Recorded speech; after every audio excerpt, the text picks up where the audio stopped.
सध्या IPL season चालू आहे आणि यामध्येच आमच्याकडे हडपसरमध्ये एक नाईट टुर्नामेंट भरवली जाते, जी श्री संजय शेठ हरपळे हे यांनी ऑर्गनाईज केलेली टुर्नामेंट आहे आणि हे त्यांचं 4th सीझन आहे.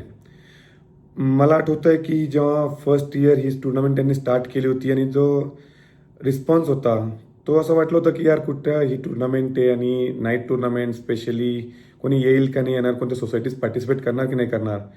पण मी जर का आज 4 वर्षानंतर ही टुर्नामेंट बघतोय आणि जो प्रतिसाद या सोसायटीजकडनं मिळालेला आहे, तर अतिशय अतिशय उत्स्फूर्त असा प्रतिसाद मिळाला आहे या टुर्नामेंटला.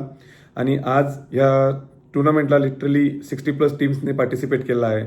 आणि यातून सगळ्यात बेस्ट पार्ट आहे की आम्ही हे जे सोसायटी या फुरसुंगी एरियामध्ये राहतो, आम्ही सगळे एकत्र येतो. आज आम्ही इतके चांगले फ्रेंड्स झालेलो आहोत की, आणि हे सगळं पॉसिबल झालेलं आहे की संजय शेठ हरपळेंमुळेच, की त्यांनी टुर्नामेंट ऑर्गनाईज केली, ज्याच्यामुळे आम्ही सगळे क्रिकेट लवर्स हे एकत्र आलोय आणि एकमेकांशी जस्ट नॉट अ कॉम्पिटिटर आम्ही खेळतो, तर एक आउटसाईड द फील्ड आमचे कॉन्टॅक्ट्स बनले आहेत. आम्ही भेटतो, गप्पा मारतो आणि खूप चांगलं वाटतं.